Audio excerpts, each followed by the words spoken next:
Dans cette émission, la France et ses ethnies. Le couscous en France, l'ambassadeur du Maghreb. Les Méras, la force de deux cultures. Info. La France, c'est près de 3,5 millions d'immigrés. Les Portugais sont les plus nombreux.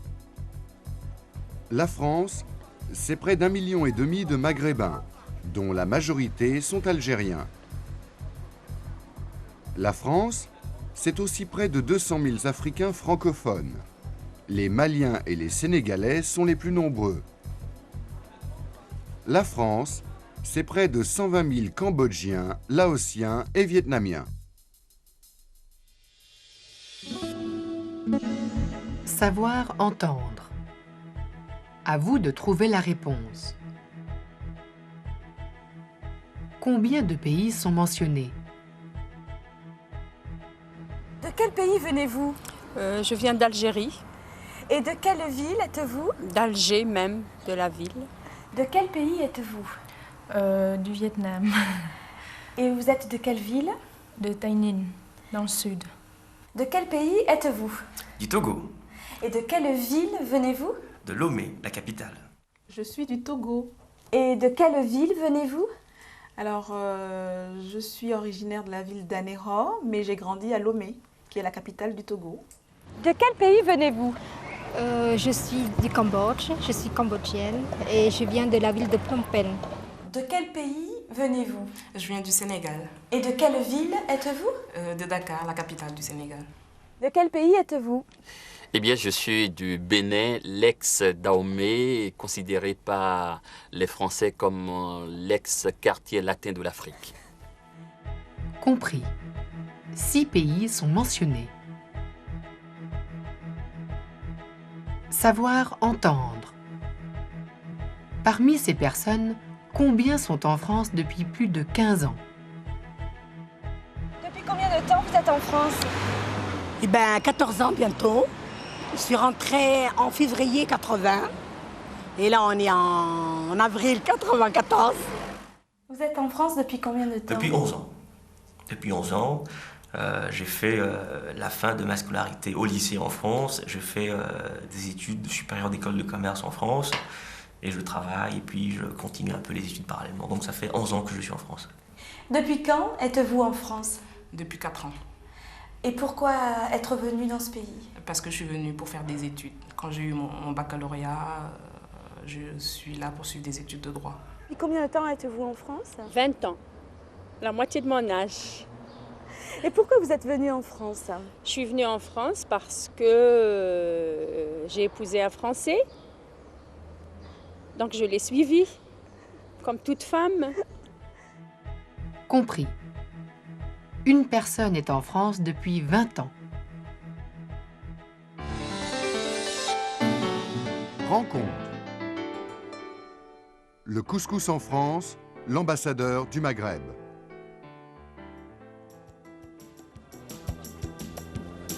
Le marché de Belleville, c'est un peu le Maghreb à Paris. C'est en tout cas l'endroit idéal pour trouver tous les ingrédients pour cuisiner le plat national du Maghreb, le couscous. Très populaire en France, il est presque une institution. Fatima Al, propriétaire du restaurant Le Mansouria, explique la version marocaine. C'est vraiment un plat qui marque tout le cheminement de l'individu, de sa naissance à sa mort, en passant par son mariage et aussi par toutes les fêtes religieuses. Donc c'est le plat par excellence national et religieux.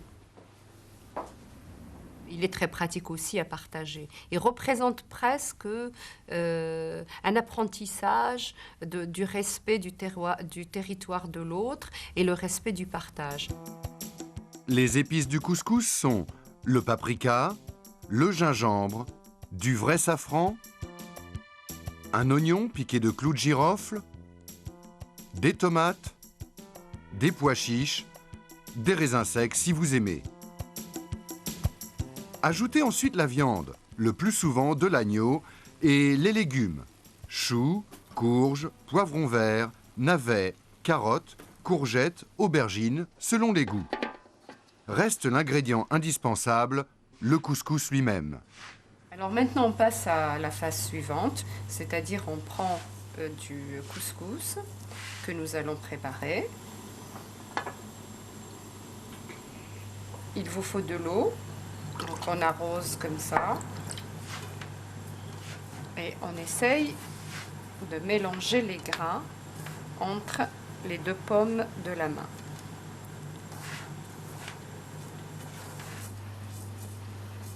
Voilà, maintenant on va le mettre sur le couscoussier et laisser cuire.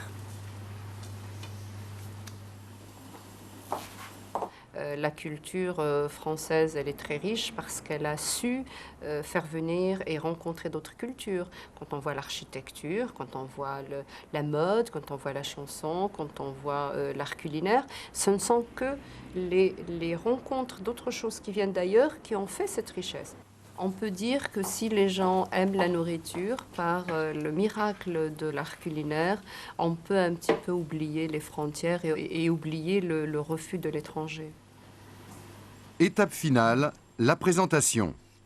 Faire une couronne, disposer au centre la viande et ajouter les légumes. Arroser le tout de sauce. Cette recette est l'une des 300 recettes de couscous existantes. Et voilà, notre couscous est prêt à être dégusté. Et donc, il ne reste plus qu'à vous souhaiter bon appétit.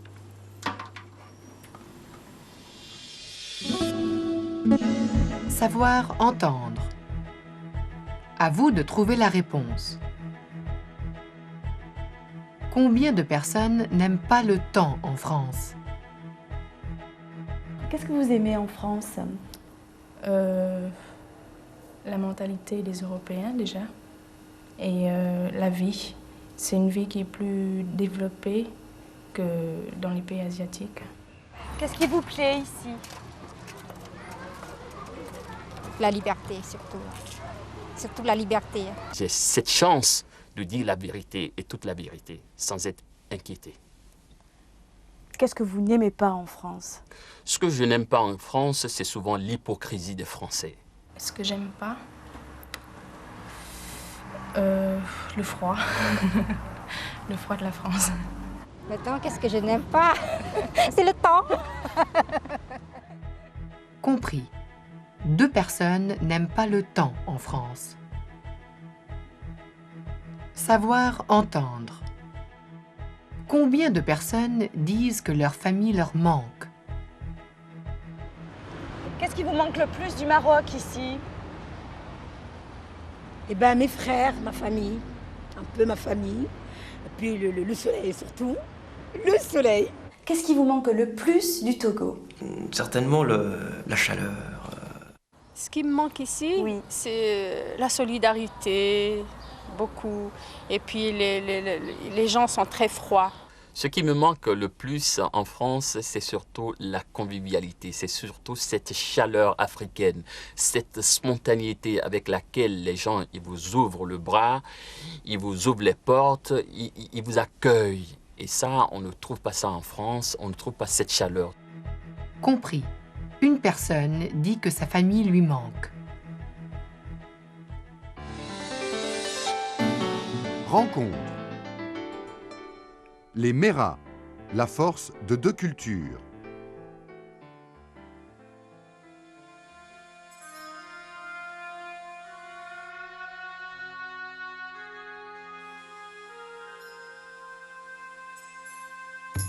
La famille Méras, arrivée en France au début des années 60, laissant derrière eux Birine, petit village du sud de l'Algérie. Un petit peu juste. Les Méras vivent maintenant à Strasbourg. Et si les enfants ont grandi, les racines restent toujours. La famille se rassemble les week-ends. J'ai oublié au congélateur. C'est devenu un morceau de glace. C'est pour ça qu'elle sert pour tout le monde d'abord. Malgré les 30 ans passés en France, Abdelrahman, le père, n'a pu oublier l'Algérie. Mon pays manque toujours. Il manque les parents, il manque beaucoup, la famille qui manque beaucoup, plus que tout le monde. Des fois, quand On a arrivé de voir mauvaises nouvelles ou bonnes nouvelles, on a toujours de peur. Surtout qu'on a longtemps qu'on n'a pas reçu la nouvelle, alors ça le fait peur, nous. C'est ça qui manque. Ouais, mais c'est pas évident. Hein. Je crois que c'est pas évident de venir et puis de se retrouver seul comme ça, d'être avec juste sa femme. Comme ça, je trouve que c'est dur. Hein. Puis on sent qu'ils sont quand même nostalgiques par rapport à certaines choses. Hein. Même s'ils sont heureux, ils manquent quand même. Il y a quand même. Puis comme ils sont très familles, on le sent. Hein. On le sent dans l'heure des retrouvailles. Quand on va aller en Algérie, oh, l'éclatement. L'éclatement pour tout le monde. Je suis algérien toujours. Mon pays est toujours devant moi. Même si je reste des centaines d'années, toujours je suis. Parce que même, je pose une question, quand je passe chez vous, qu'est-ce que vous dites? C'est un arabe, je reste un arabe. Pour les enfants, les choses sont différentes. La France n'est pas seulement un pays d'adoption. Farid est styliste. Ses ciseaux ont un tranchant arabe, un autre français. Ça avance, Patricia? Ouais, ça avance. Bon, pour moi, c'est déjà une source d'inspiration permanente. Et puis bon, je veux dire, même si je veux faire abstraction, je veux dire, ça reste comme c'est dans le sang. Donc j'ai du mal à dissocier en fait les deux. Et puis bon, ça coule de source, ça va tout seul. Hein. Ça peut être un détail, une couleur, de tissu, une matière ou une forme. Donc ça revient quand même souvent. Dans les couleurs surtout, je pense. Sa sœur, Karima, elle, préfère porter des vêtements que les dessiner. Paraître intégré semble facile. Mais est-ce que Karima se sent appartenir à la France? Il y a des gens qui on dirait, il n'y a pas de différence, mais il y en a d'autres quand même qui vous font ressentir qu'il y a quand même une différence, qu'il y a la France d'un côté, ou alors qui vous font sentir que vous n'êtes pas française, ou, enfin, j'ai pas à dire que je suis française, mais qui vous font sentir que vous n'êtes pas d'ici. Les gens, ils peuvent tout simplement discuter avec vous, vous dites le prénom, tac, pfft, ça tombe. Ah ouais, il y en a, ils se rendent pas compte, mais ils ont fait la grimace dans le visage. Et parce que je sais pas, ils pensent peut-être que je suis italienne, ou je sais pas, puis elle leur dit Karima. Ah Karima, c'est d'origine quoi?